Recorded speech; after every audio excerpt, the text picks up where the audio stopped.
Motley Fool tells us how much money we need to retire comfortably. Comfortably? I have my orange jail suit. Every time I wear the orange, people say, looks like you're in a prison. But in prison, they have that beautiful moo cow behind them. In prison, look at that hair. Look at that hair on the top of his head. Tell me that cow is not the best thing ever. Old Betsy. All right. Let's read this article because we can all laugh at the expense of Motley Fool. And I'm not anti-Motley Fool. I guess these articles gives me, they regurgitate stuff that I can regurgitate too, because I do have new people on the channel, and as such, we get to tell the people the truth behind retirement planning. All right, so here we go. This is from Kaylee Hagan, and I'm not trying to bash Kaylee. Please don't take this wrong. I get it. She's got to put an article out there. I get it.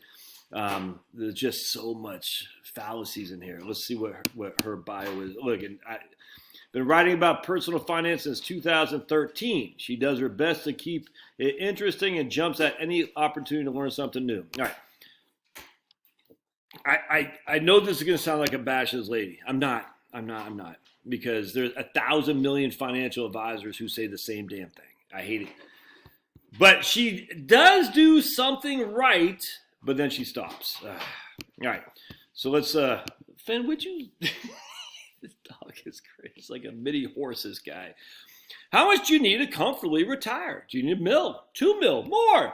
The most common rule of thumb is that a person will need approximately 80% of their pre-retirement income to sustain their lifestyle. However, there are several factors to consider, and not all this income you will need will come from your savings. With that in mind, here's a guide.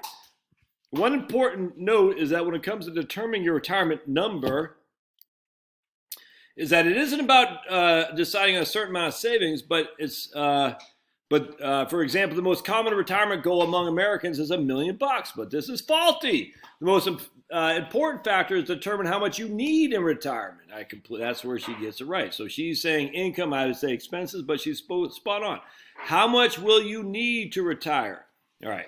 So will a $1 million savings balance allow you to create enough income forever? Maybe or maybe not. So how much will you need? With that in mind, you should expect to need about 80% of your pre-retirement income. That's so freaking stupid. So friggin' stupid. I hate that. So we're just going to use your old buddy Josh here. And first of all, we're going to come see what this guy is doing because he's eating something he shouldn't be eating. And now there he goes. Look at this guy. Look at that guy. Finn, everyone wants to say hello. Look, watch this. Oh. I sound like Marty McFly. Right. So you got your old buddy Josh here. All right. I'm 50 years old. I got a big fat mortgage. I got 4 kids. My debt's all paid off now except for my mortgage. But let's see. What else we got? We got property taxes on this house. Auto insurance on this for the kids who are driving. And the 2 boys aren't even driving yet. What else we got to pay? Health insurance, right? And so all this stuff. None of those things I'll take into retirement. None of them.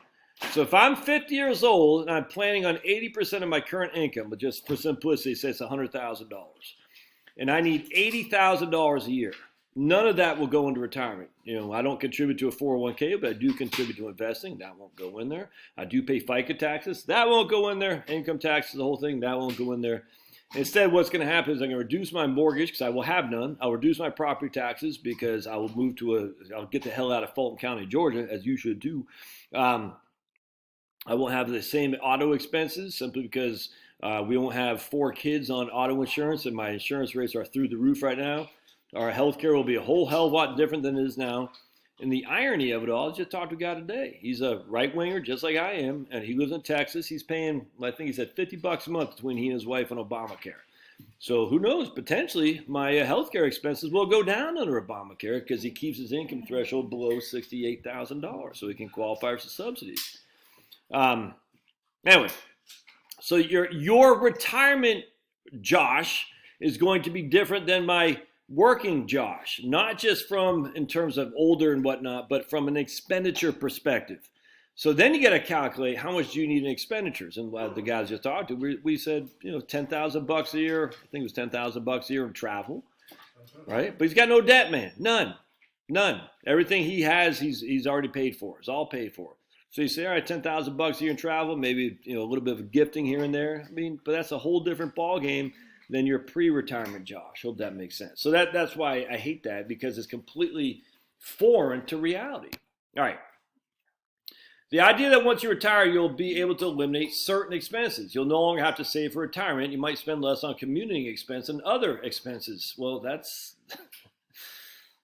why the whole rule of thumb on 80% is just freaking stupid, man. You got to so what do you do then?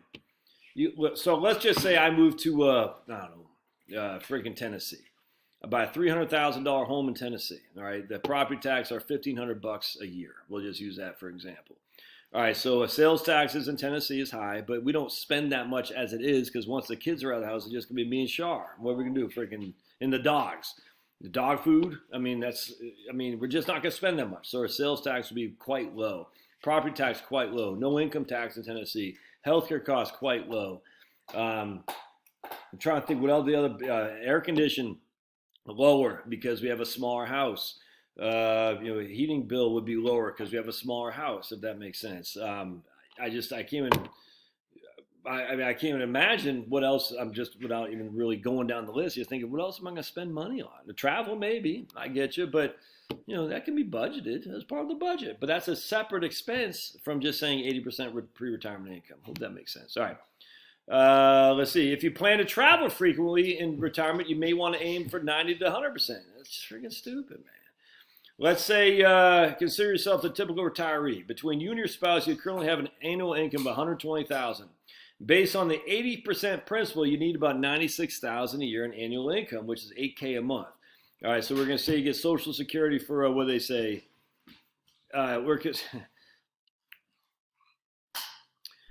Continuing our example, let's say each spouse is expecting $1,500 a month in Social Security. All right, so if we have $120,000 a year of income, why in the good Lord's name would you only have $1,500 a month in Social Security? All right, so in this case, we don't have pensions. We need $1,500 a month in Social Security, and that means in this case, we're not even going to use a pension. So if they need $8,000 a month, they got $3,000 a month from Social Security. They need $5,000 a year from their portfolio. Now, $5,000 a month from their portfolio. All right, so that's $60,000 a year. All right, now I highly suspect that is silly, but that's what the idea would be. What I would say is, let's go back into how much we need instead of what this is just saying, and that's the issue here. Now she's doing it right. She's saying if you need this money, where's it going to come from? And then she says we'll need a portfolio based on what? If you need $60,000 a year, you had $1 million, would I say you're fine? Yes, I would absolutely say you're fine. Would I sit there as specifically to you if you hired me to be your advisor and say you're fine? No, because I say, look, at the end of the day, there's going to be some volatility and there's going to be some Monte Carlos, and I cannot go on the record of saying Joe Schmo is fine at taking a 6% distribution rate. But I would say, in reality, I'd say absolutely, man. I'm not going to say it. Hey, big boy. Hey. People right now are getting mad because they hear the dog. Spin, boys, good. Oh yeah. So I'm saying is at the end of the day, can you take 6% a year off your portfolio? Yes, absolutely. Well, that means you got to put some guardrails, i.e., you need to tighten your belt. Don't go on vacation when the markets fall. Yeah, absolutely. Common sense, man. Let's just use some common sense here. So use some common sense, get a gauge of your future retirement expenses, and start from there. Hope that helps. Love to hear your comments. Thanks now.